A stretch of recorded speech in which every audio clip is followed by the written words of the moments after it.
Gente! Professora Lilian aqui com vocês. Como vocês podem ver, eu não estou no estúdio, né? Estou gravando essa aula diretamente da minha casa para vocês.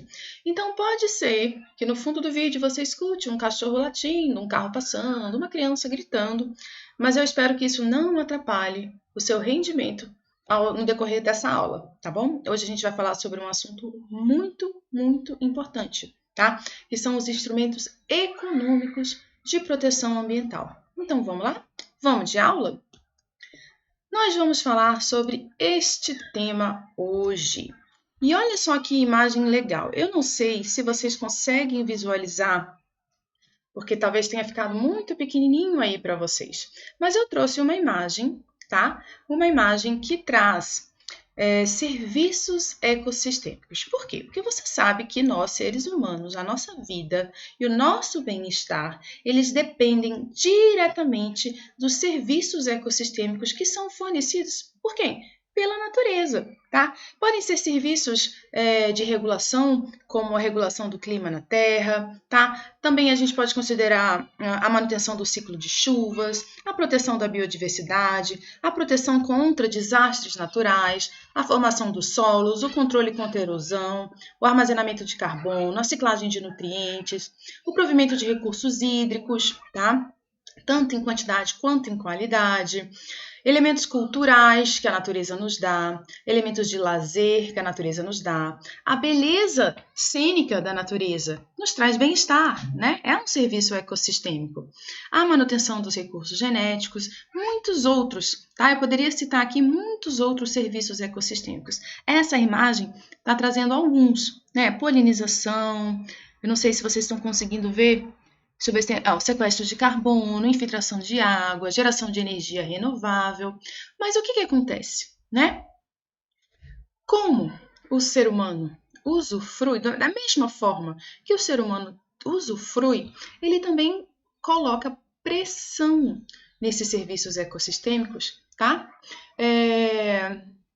Cada vez mais diminuindo a proporção com que eles podem ser oferecidos, tá? Portanto, por causa das ações humanas, esse provimento de serviços ecossistêmicos torna-se um desafio, tá? Por quê? Porque o ser humano tem hábito de consumo insustentável, muda de dieta frequentemente, aumento da população também causa pressão,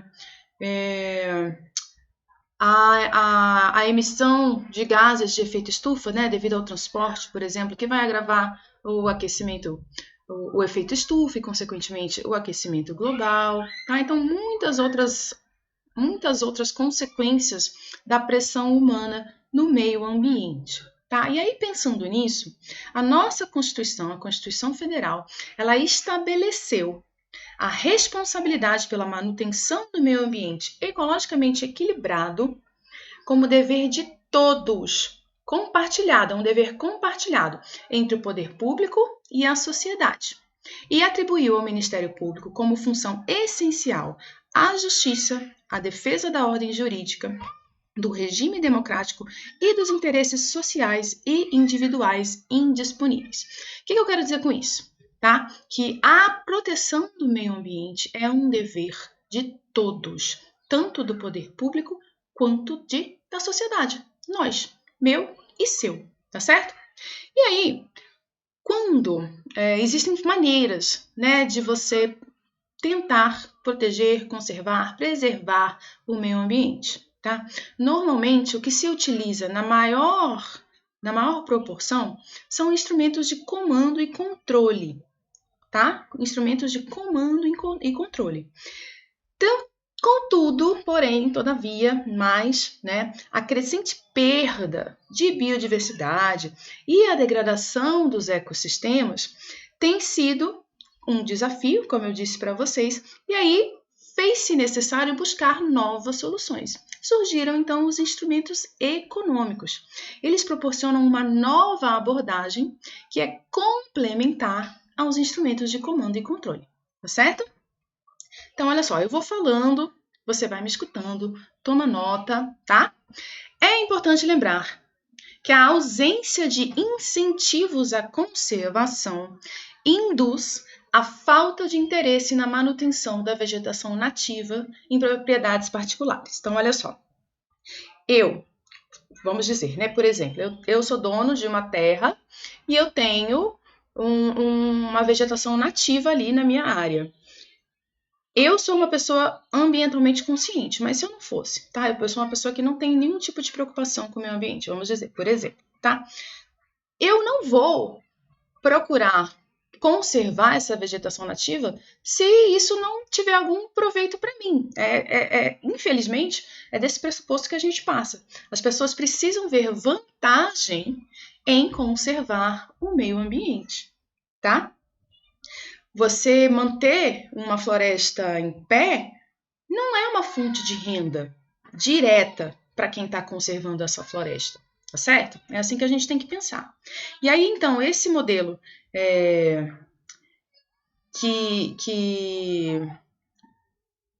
quando você não vê, né, quando não existe essa vantagem de conservar, você acaba muito pelo contrário. Você acaba promovendo, incentivando o desmatamento e as suas consequências. Por quê? Porque é muito mais vantajoso para mim, e para mim não, tá, gente? É um exemplo. Para a pessoa desmatar, vender, produzir, plantar ou criar gado, vai ser mais vantajoso financeiramente para mim do que conservar a floresta em pé.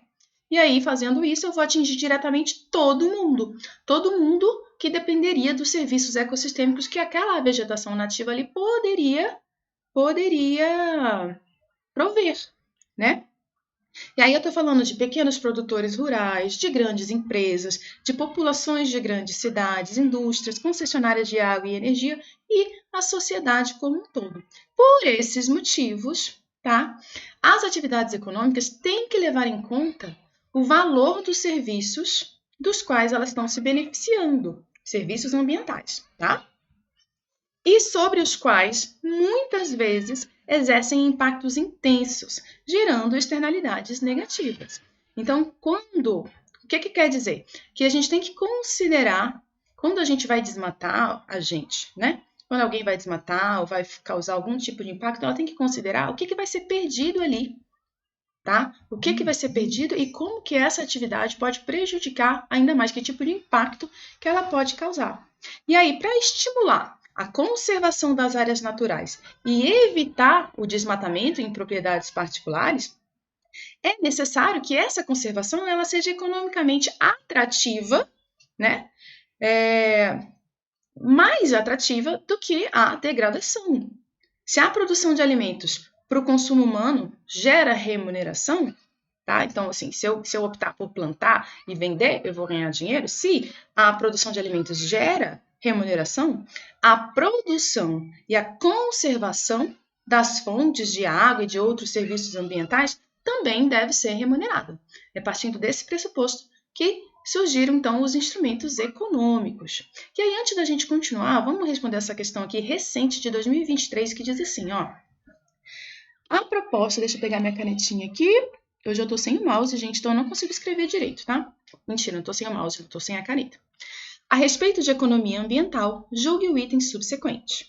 A proposta da economia ambiental, assim como da economia ecológica, é maximizar o valor dos recursos por meio da análise detalhada dos efeitos que a exploração ambiental causa.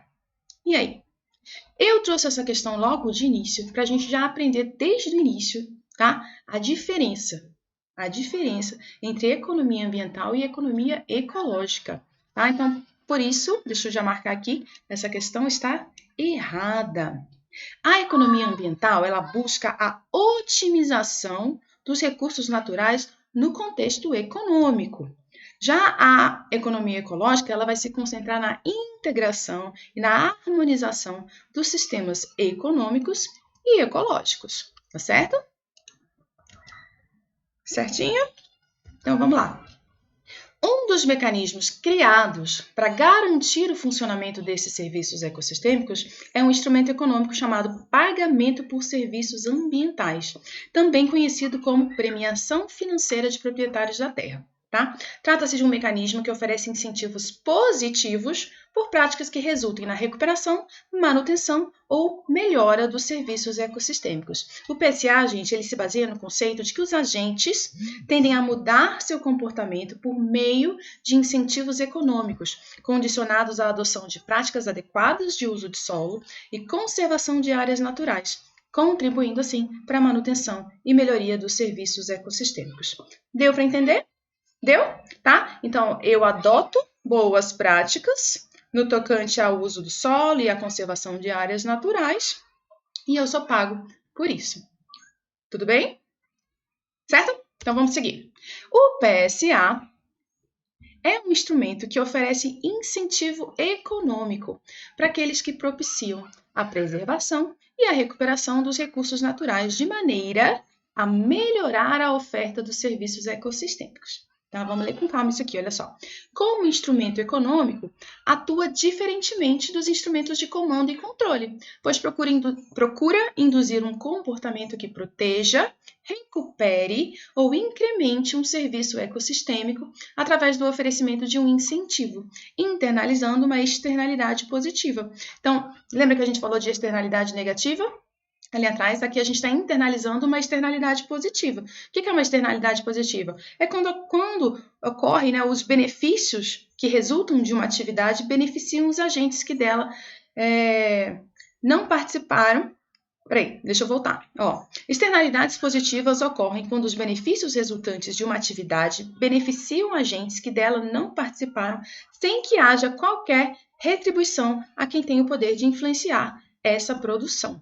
Deu para entender? Tá? Então, olha só. Quais são os elementos-chave, tá, do PSA? A transação ela tem que ser voluntária, os serviços ambientais têm que ser bem definidos, tem que haver um comprador, tem que haver um vendedor ou provedor e a condicionalidade. Você deixa de fazer isso ou você faz isso para você ter direito. Tudo bem? Então, olha só. A Lei de Proteção da Vegetação Nativa, que é a Lei 12.651, de 2012, que você conhece como Código Florestal Brasileiro, ela prevê instrumentos econômicos e financeiros para o alcance dos seus objetivos. E esses instrumentos, eles abrangem as seguintes categorias, olha só. Pagamento ou incentivo a serviços ambientais, como retribuição, monetária ou não, às atividades de conservação e melhoria dos ecossistemas e que gerem serviços ambientais. Tá? Essa é uma das formas. Uma outra forma seria a compensação pelas medidas de conservação ambiental necessárias, e outra forma seria incentivos para comercialização, inovação e aceleração das ações de recuperação, conservação e uso sustentável das florestas e demais formas de vegetação nativa. Tá? Então, eu posso ter, dentro do meu Código Florestal, já está previsto lá 3 categorias de como eu posso dizer, de instrumentos econômicos mesmo, né? Tenho pagamento, eu tenho a compensação e eu tenho incentivo, tá? A Política Nacional do Meio Ambiente, tá? A gente falou do Código Florestal, mas a Política Nacional do Meio Ambiente, ela inclui entre os instrumentos para que ela possa atingir os seus objetivos, os instrumentos econômicos, como concessão florestal, servidão ambiental, seguro ambiental, entre outros. Tá? Então, só para mostrar para vocês que esses instrumentos econômicos eles já estão presentes, previstos na legislação, desde lá da Política Nacional do Meio Ambiente, inclusive anteriores a ela, mas eu estou chamando a atenção a ela, certo? E existe também uma lei específica de 2021, que é a Lei 14.119, que instituiu a Política Nacional de Pagamento por Serviços Ambientais. Tá? E aí ela define para a gente o que é isso, o que é PSA.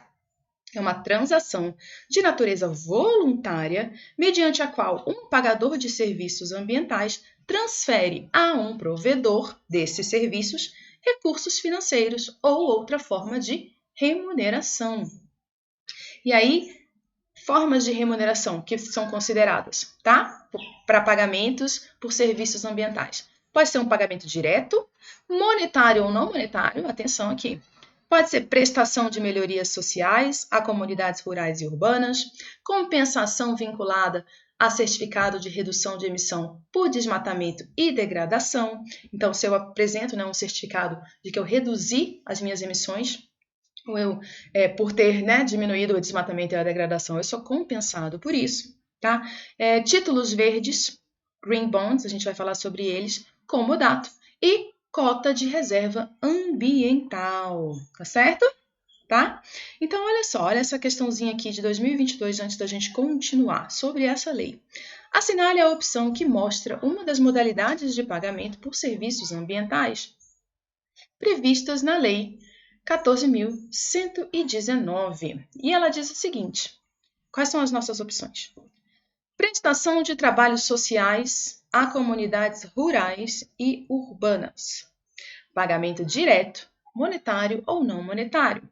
Compensação isenta de certificação ambiental de redução de emissão por desmatamento e degradação. Comodato de reserva ambiental especial. E concessão de bolsa verde. A questão vem para confundir a gente, né? Vamos voltar lá? Tá bem aqui, ó. Prestação de trabalhos sociais. Não é prestação de melhorias sociais a comunidades rurais e urbanas. Cadê? Estou procurando só onde está o meu mouse. Aqui, achei. Errado. Pagamento direto, monetário ou não monetário. Esse daqui existe. Compensação isenta de certificação ambiental. Não é isenta, é vinculada, tá?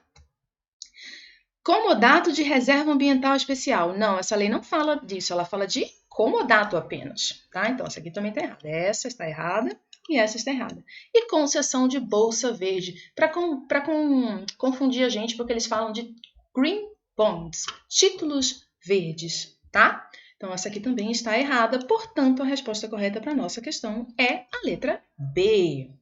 E essa daqui, de 2022, vamos dar uma lidinha? Considerando as diretrizes da Lei 12.651, do Código Florestal, e da Lei 14.119, com relação ao pagamento por serviços ambientais relacionados com o regime de conservação das águas e dos serviços hídricos, vamos ler. Não se admite o pagamento por serviços ambientais relacionados com o regime de conservação das águas e dos serviços hídricos, porque não previsto explicitamente em lei. E aí? Eu posso dizer que está errado, porque existe uma previsão expressa. Deixa eu marcar aqui para vocês. Eu não consigo escrever direito, mas eu vou marcar aqui para vocês. Ó. Existe uma previsão expressa, tanto na Lei 12.651 quanto na Lei 14.119. Tá? Sobre isso. Então, não posso dizer que não está previsto explicitamente na lei. Errado. Letra B. Admite-se o pagamento por serviços ambientais relacionados com o regime de conservação das águas e dos serviços hídricos, porém, apenas se feito por meio de contribuições privadas, seja por pessoas físicas, seja por pessoas jurídicas. E aí, gente? Tá errado. Lá na Lei 14.119, a gente vê que o pagador de serviços ambientais pode ser o poder público, organização da sociedade civil ou agente privado, pessoa física ou jurídica de âmbito nacional ou internacional, tá? Então, não é apenas ser feito por meio de contribuições privadas, tá bom? Letra C. Admite-se o pagamento por serviços ambientais relacionados com o regime de conservação das águas e dos serviços hídricos, desde que autorizado previamente pelo Tribunal de Contas da União. E o nosso problema está aqui. Cadê, mouse? Aqui, ó. Tribunal de Contas da União. Não existe previsão na lei acerca da necessidade de autorização do TCU, não. Certo? Está errado também. Portanto, só nos restou a letra D, mas vamos dar uma lida? Admite-se o pagamento por serviços ambientais relacionados com o regime de conservação das águas e dos serviços hídricos para a conservação do meio ambiente, como forma de promoção do desenvolvimento ecologicamente sustentável. Certinho! E você pode anotar no seu caderno essa informação que eu ainda não tinha passado para vocês, tá? Conservação das águas e dos serviços hídricos é passível de receber pagamento por serviços ambientais, tá bem? Agora sim, vamos falar sobre alguns dos instrumentos, tá? A gente vai tocar neles, a gente não vai abordar nenhuma legislação específica a fundo, a gente vai conhecer melhor esses instrumentos, como, por exemplo, a concessão florestal, tá? A Lei de Gestão de Florestas Públicas permite que pessoas jurídicas, como empresas, cooperativas e associações de comunidades locais, recebam autorização do governo para realizar o manejo florestal de forma sustentável, tá? As empresas que estão interessadas, isso é a concessão florestal, tá? As empresas interessadas em receber passam por um processo público de concorrência pública, onde são avaliadas suas propostas técnicas e o seu preço. Em troca do direito de usar a área, eles vão repassar ao governo periodicamente os valores que foram estabelecidos em contrato.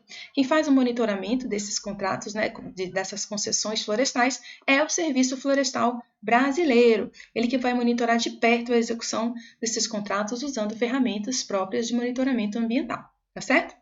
E aí, quando a gente fala de concessão florestal, o que é permitido fazer na área é explorar produtos madeireiros, tá? O que são os produtos madeireiros? São aqueles que envolvem, né, a madeira propriamente dita e o material lenhoso residual, ou seja, galhos, raízes e troncos de árvore, tá? Também pode explorar produtos não madeireiros, então são produtos vegetais, mas que não têm natureza lenhosa. Por exemplo, as folhas, as raízes, as cascas, os frutos, as sementes, as gomas, os óleos, os látex e as resinas.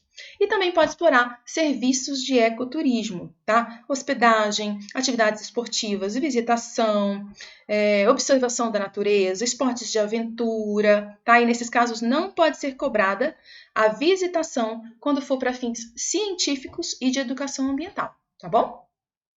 E atenção aqui, os produtos de uso tradicional e de subsistência para as comunidades locais, eles não são objeto de concessão florestal, certo? Vamos responder uma questão sobre isso, então? Olha só para vocês saberem, se quiserem procurar a fundo, né, a concessão florestal é prevista na Lei 11.284 de 2006. Mas vamos lá. A concessão florestal é uma delegação a pessoas físicas ou jurídicas do direito de praticar manejo florestal sustentável. B. Um instrumento da Política Nacional do Meio Ambiente. C. Uma delegação onerosa que dispensa licitação. D.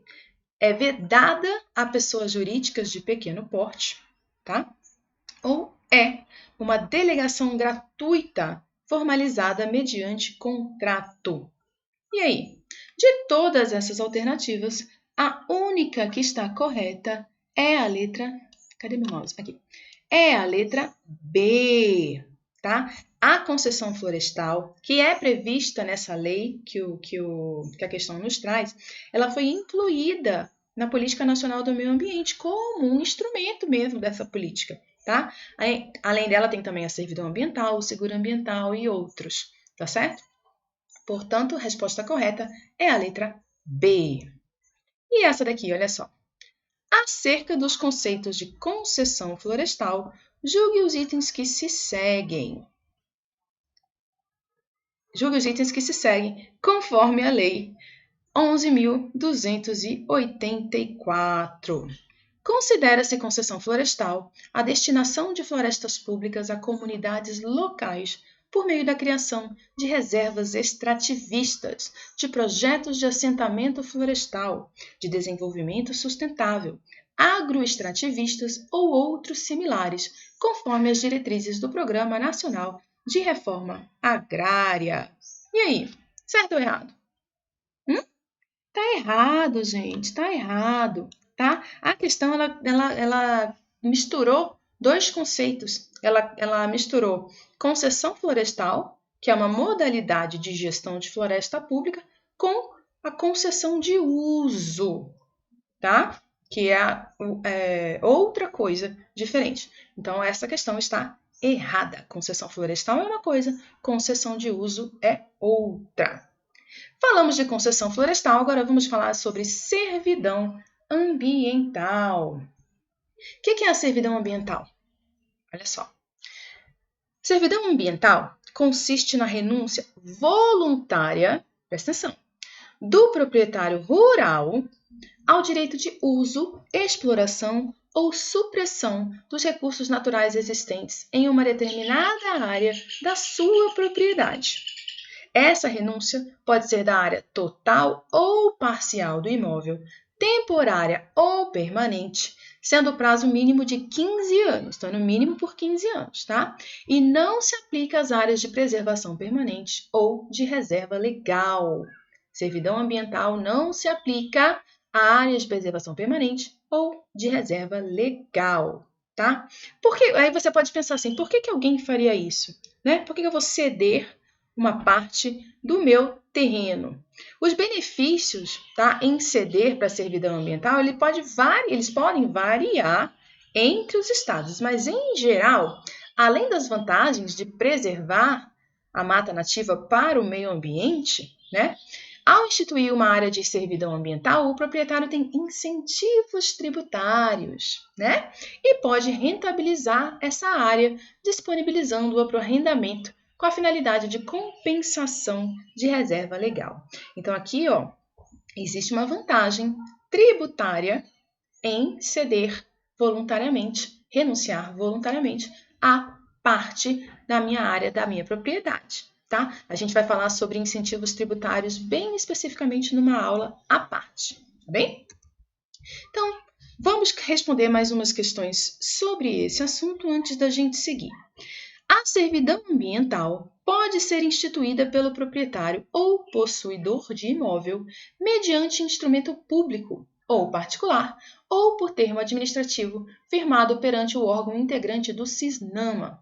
Contudo, ela não se aplica às áreas de preservação permanente e à reserva legal mínima exigida. E aí, certo ou errado? Tá certo, gente, tá certo. Tá?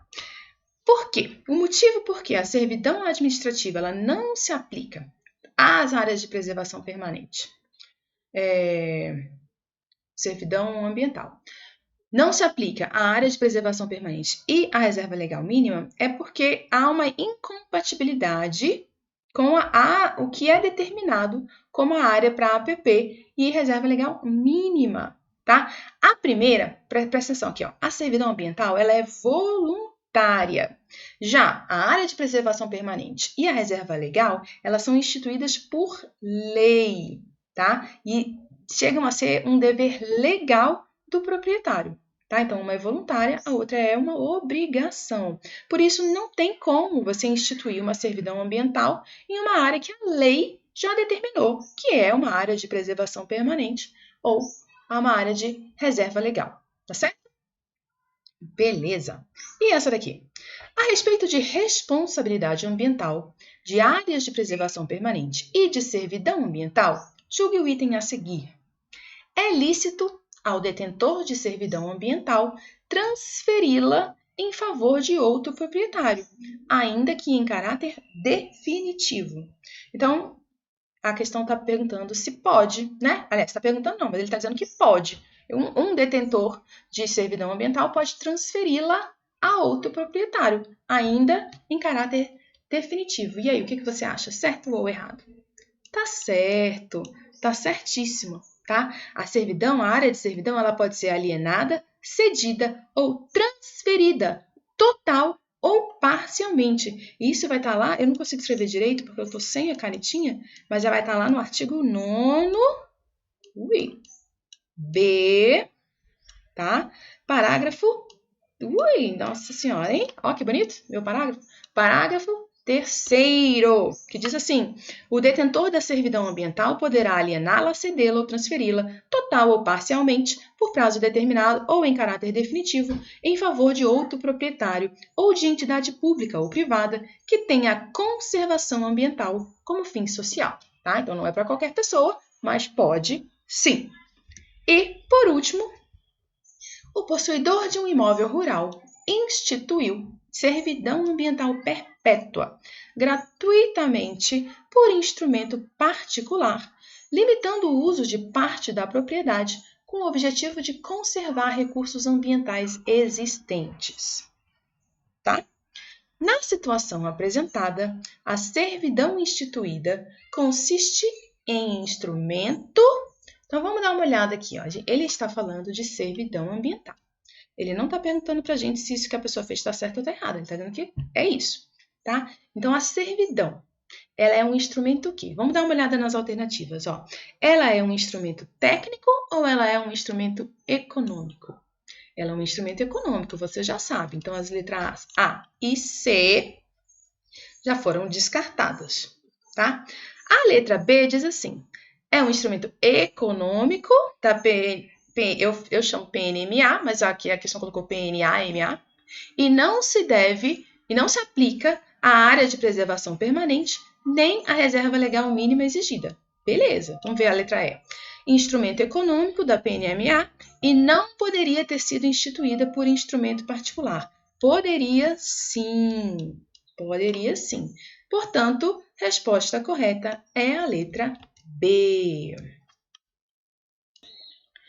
Então é isso, galerinha. Nós já chegamos a mais ou menos 30 minutos de vídeo, né? Vamos parar por aqui, fazer uma pausa, porque essa aula continua. Eu tenho outros instrumentos econômicos para apresentar para vocês. Então vai ali, toma um cafezinho e volta, que daqui a pouco tem mais. E eu te espero. Até a próxima!